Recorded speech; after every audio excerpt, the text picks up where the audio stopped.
Boa tarde, gente. Nossa, que saudade de postar esses vídeos, de falar um pouquinho com vocês, né? Acabou que nas últimas 2 semanas eu estou bem corrida, como eu já falei para vocês, sou médica generalista, né? Trabalho em esquemas de plantões, então acabou que eu fiquei muito atropelada com muitos plantões, trabalhando muito e quando eu chegava em casa, a única coisa que eu queria fazer era dormir. Mas aproveitando isso, eu quero muito compartilhar uma história com vocês sobre uma experiência vivida recentemente. Várias experiências assim eu já tive nessa área ao longo dos últimos 3 anos, 2024, 2025 e 26. Principalmente agora ao longo de 2025 e 26. E dentro de um dos locais que eu trabalho, que eu presto serviço, algo me impactou muito. E mais pela visão da parte pessoal. Como eu já disse, os meus vídeos, eles não têm corte, gente. Eles não têm muitos investimentos, né? Porque eu ainda não tenho como investir nessa parte. Mas eu gosto muito aqui de compartilhar essas histórias, sempre com teor de reflexão. E aí eu vou contar essa história. Eu trabalho em um local que é uma espécie de um hospital de internação. Então ali não é um pronto atendimento, que o paciente vai quando ele está com o quadro agudo dele, né? Se ele tiver com uma dor muito forte, vômito, febre, ele vai procurar um pronto atendimento. Desse pronto atendimento, ele vai ficar ali internado, né? Vamos supor que o quadro é grave, para vocês contextualizar, vou contextualizar para vocês entenderem um pouco. E aí vamos supor que esse paciente ele não vai precisar ir para cirurgia, viu que ele precisa só tomar antibiótico por 14 dias. Para esse paciente não ter que ficar ocupando, né, uma vaga ali do pronto atendimento, sendo que o caso dele precisa de um antibiótico hospitalar por 14 dias, criou então esse local que eu trabalho na minha cidade, que os pacientes ficam ali internados e terminam, por exemplo, um antibiótico ou terminam alguma pendência que ele não precisaria necessariamente de um pronto atendimento. E aí, entendendo este local que eu trabalho, acaba que é um local que ele dá uma faixa etária de pessoas mais velhas, geralmente idosos, e pessoas com doenças, patologias, né, doenças de terminalidade. Então, acaba que eu lido muito com paciente em fase terminal. Muito paciente com doenças como câncer, né? Ou doenças também que não necessariamente seja o câncer, mas que tem alguma relação com a terminalidade de vida. E aí, há um tempo atrás, né, eu apaixonei por algo que chama-se cuidados paliativos. E cuidados paliativos não é você deixar de fazer algo pela pessoa, pelo contrário. Infelizmente, na língua portuguesa, muitas vezes a gente fala assim: ah, vamos fazer um paliativo aqui na nossa vida. Como se a gente estivesse fazendo um remendo ou fazendo algo assim para tentar quebrar um galho, né? Mas não é isso a proposta dos cuidados paliativos, né?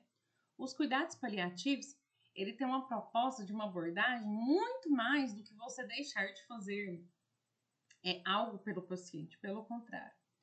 Nós vamos falar de vida, nós não vamos falar de morte, nós vamos falar de vida, coisas que o paciente gostaria de fazer ou falar, aliviar sintomas, dar conforto para o paciente, eliminar o máximo possível daquilo que a gente chama de distanase, né, de fazer mal para o paciente, de provocar coisas que não vão mudar o quadro daquele paciente, né? E aí, dentro desse contexto, depois, se vocês quiserem, né, dê uma pesquisada um pouco mais. Paliativo não é, para vocês terem noção, hoje é uma residência, né, dentro da área da medicina. Tem a pós e tem também a residência, né?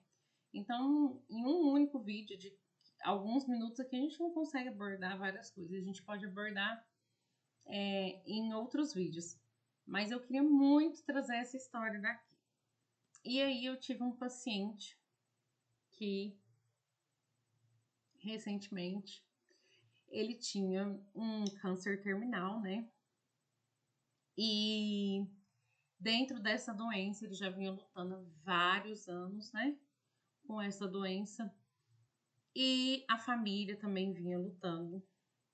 E aí o que mais, assim, me impactou e sempre me impacta é como, às vezes, na vida, nós queremos comunicar algo a alguém, mas nós não encontramos forma, palavras, tom, forma de comunicar.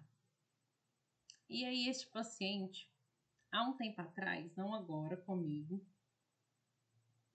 ele queria muito falar de que no fim da vida dele, ele não desejava ser entubado, ser submetido a procedimentos invasivos para preservar a vida a todo custo, né? Sofrer, ser submetido a ações, né? Que não iam mudar o quadro basal dele. Afinal de contas, ele já estava num estágio, não de ter descoberto a doença dele, não, ele já estava num estágio que a doença tinha avançado e as esperanças quanto a uma possibilidade de cura já tinha sido tirada. Então ele não tinha como fazer cirurgia para mudar a doença dele. Ele não tinha como fazer quimioterapia que mudaria o prognóstico, né? Então ele chegou naquele famoso momento que às vezes a gente vê num filme ou alguém já contou pra gente que os médicos chegam e falam: agora da parte médica a gente não tem o que proceder. E aí, gente, são momentos que tem hora que pode soar até um pouco diferente, mas eu falo assim, eu sinto que eu me enquadro muito bem nesses momentos. Porque eu fui criada dentro de uma família, né, assim, cristã, com princípios sempre falando, né, da história de Jesus. Não importa a sua religião aqui, mas vou contar um pouquinho sobre isso. E eu cresci, né, quando criança, na minha infância, ouvindo muito sobre quando a gente morrer, a gente tem um encontro com Deus, sobre como Jesus veio e morreu para salvar as pessoas. Então, eu cresci dentro de um contexto ouvindo muito sobre a morte como algo bom. Não sei se deu para vocês entenderem assim. Como algo, na verdade, na perspectiva de poder mudar a vida das pessoas. E quando eu passei para o meu curso, né, que era um sonho fazer medicina numa federal, e eu consegui ser aprovada, eu acabei sendo impactada por uma situação, pelo falecimento do meu pai. E aí eu deixo para contar em outro vídeo para vocês. E tudo isso foi me moldando muito na área da saúde. Não como somente assim do olhar médico, mas com o olhar humano também. Um olhar de acompanhante, um olhar de uma pessoa que está do lado de lá recebendo a notícia. E quando passou-se um tempo, eu comecei a me interessar muito por histórias que envolvessem os cuidados paliativos. Porque muitas vezes na medicina tradicional, a gente não tem mesmo o que fazer dentro da área médica. Uma cirurgia, uma quimioterapia, uma medicação que vai mudar o curso da doença, né? Mas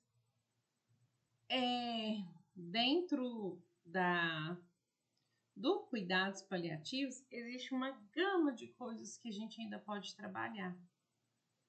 E aí eu ouvi essa história.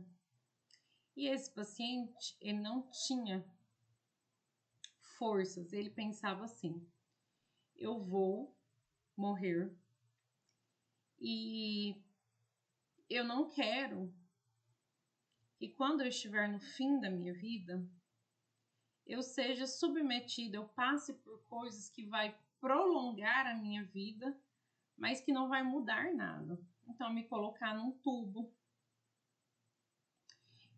me colocar, ficar fazendo exame em mim toda hora. Não, eu quero ter um momento para receber os meus amigos, para poder ouvir coisas que eu quero ouvir música às vezes, ler um livro que eu gosto, coisas desse tipo. E do outro lado, a família do paciente também não queria que ele sofresse essas coisas, porque era uma família muito unida e que sentia a mesma coisa. E que numa situação de processo de terminalidade também não gostariam de ser submetidos a situações assim. Mas que pensavam assim: não vamos comentar isso com esse paciente, né, com uma pessoa, porque é algo muito delicado de se falar, não é o momento. Então, nós tínhamos dois polos. Nós tínhamos, vou usar aqui minhas canetas para simbolizar. Nós tínhamos o paciente aqui, não querendo conversar com a família sobre esses detalhes de terminalidade. E tínhamos aqui a família do paciente, representada pelo meu marca-texto laranja, que também não queria conversar com ele, chegar esses assuntos a ele, por pensar que isso iria desgastar ele mentalmente, no momento que ele estava vivendo. E os dois, gente, não conseguiam ter esse diálogo aqui. E aí entra os cuidados paliativos. Uma médica, ela entrou nesse momento e ela trouxe o que a gente famoso cartas na mesa, que é como se fosse um baralho de assuntos muito íntimos e muito sensíveis, vamos dizer assim. Só que de uma maneira lúdica. Sabe quando você está no meio de um jogo, você vai jogar com a sua família numa sexta-feira à noite? Jogo de cartas ou um dominó, algo que fica aquele clima lúdico. O Cartas na Mesa, então, ele traz essa proposta. E dentro desse Cartas na Mesa, a gente começou, né, a parte médica começou a tirar informações de que aquele paciente não queria ser entubado. Há quase 10 anos, gente, para vocês terem noção, né, na história, sendo submetida a várias cirurgias, sendo submetidos a várias sessões de quimioterapia, viagens longas pelo Brasil para tentar procurar profissionais, para tentar procurar hospitais. Várias vezes, né? Muitas pessoas não sabem, mas o paciente, quando ele tem, por exemplo, especificamente agora falando do câncer, né? Depois de alguns dias que ele faz a quimioterapia, né? Após fazer a quimioterapia, a imunidade da pessoa fica muito baixa. Então, são momentos que, geralmente, esses pacientes podem fazer quadros de infecção que, para nós que não fazemos, vamos supor, quimioterapia, né, e temos um processo ali de uma doença mais grave, não teria problema, mas para um paciente, um vírus, para um paciente pós-quimioterapia, ele pode degradar muito. E várias vezes esse paciente que tem quadros que a gente chama de neutropenia febril, né? Ele fazia esses quadros de neutropenia febril, precisava internar. Então, assim, quase 10 anos de uma vida que ele vivia correndo atrás disso, né? E aí chega num momento, para vocês entenderem no fim, que esse paciente já não conseguia comer, já não conseguia mais tomar banho, já não conseguia beber mais líquido. Então, assim, a qualidade de vida, né, foi diminuindo ao ponto da pessoa não se reconhecer. E aí é nesse momento que chegou o Cartas na Mesa e conseguiu tirar essas informações do paciente E fazer também, conversar também com a família e tirar as mesmas informações e fazer essa ligação entre os dois. E aí foi possível linkar, né, fazer essa ponte e comunicar. E aí, gente, foi uma coisa... É claro que a gente está falando aqui de um quadro que é muito delicado, não é simples, mas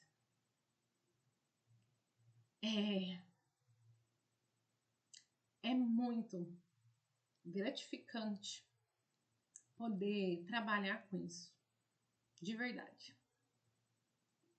E aí, num dos dias que eu vi, eu tinha solicitado exames, né? E vi dentro dos exames que esse paciente tinha terminado um antibiótico.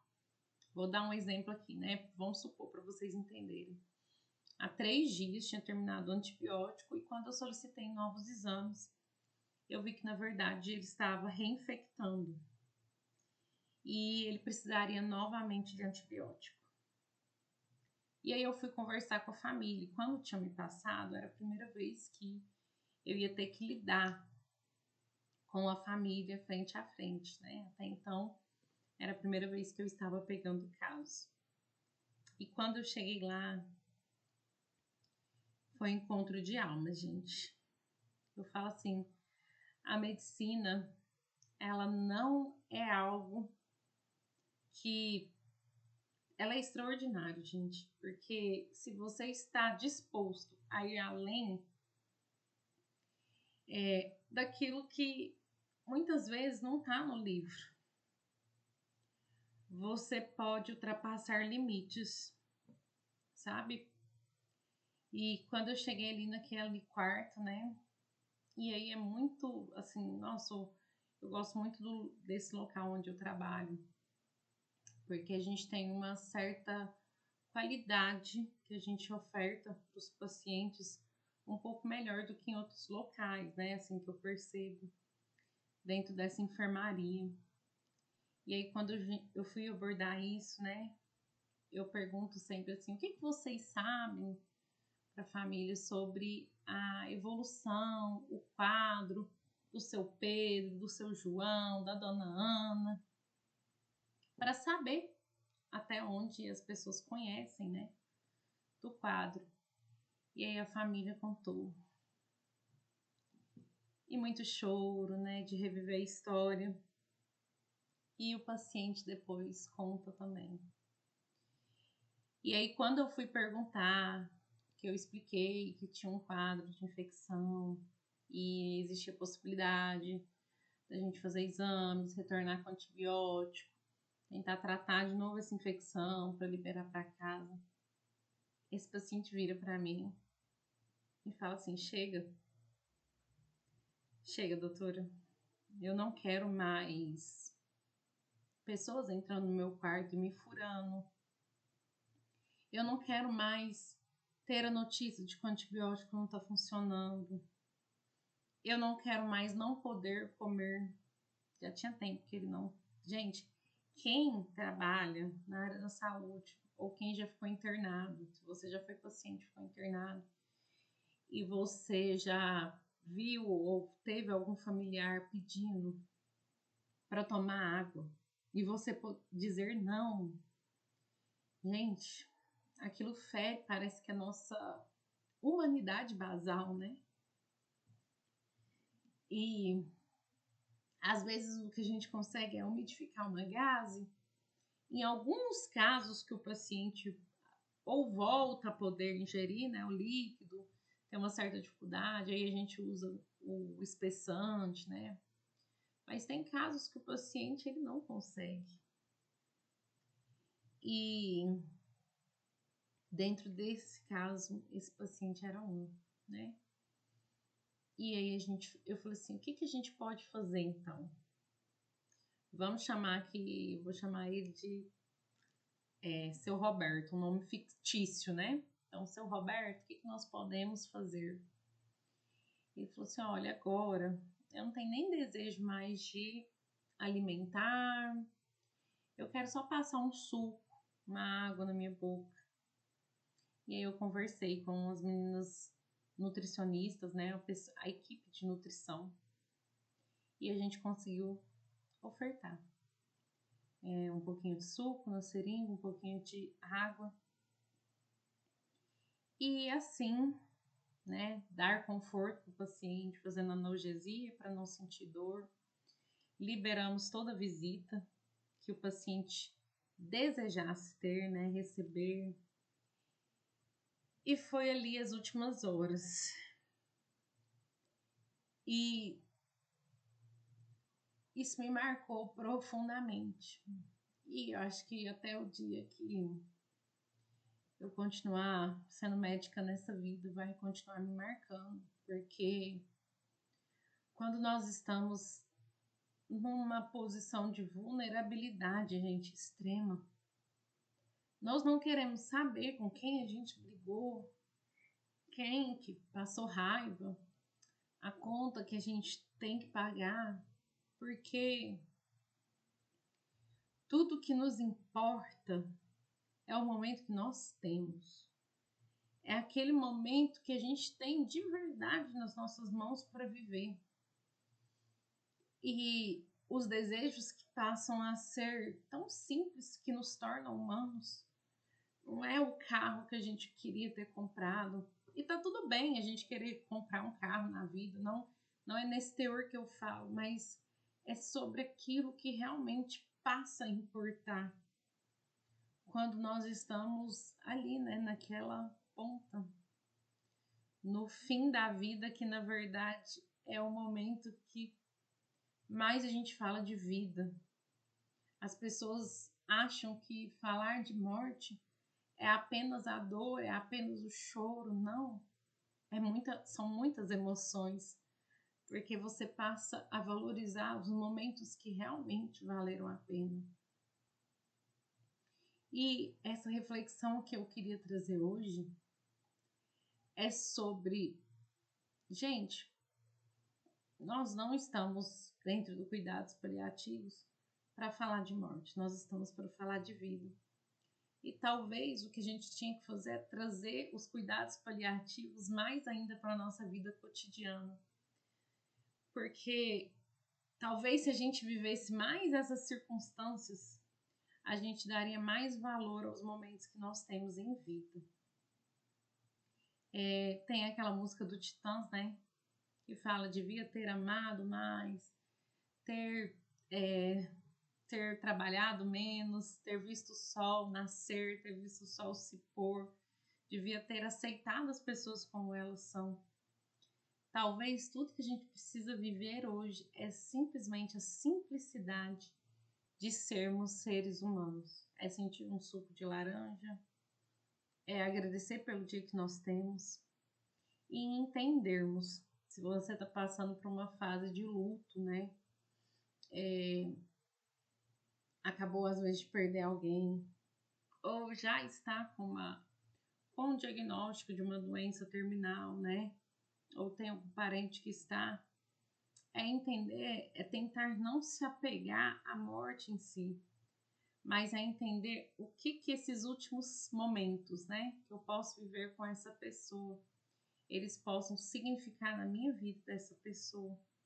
O que eu quero falar nesses momentos, o que eu quero viver, o que eu quero comer, se for possível. E essa minha reflexão de hoje que eu trago, assim, é algo que ficou profundamente. Eu falo que, literalmente, assim, nessas áreas, é amar mesmo. Porque talvez para as pessoas isso possa parecer loucura. Mas é muito gratificante para mim, como ser humano, como médica, poder aliviar o sofrimento do paciente e poder fazer conexões enquanto ainda há vida, né? Falar de vida quando muitos estão olhando para a morte em si.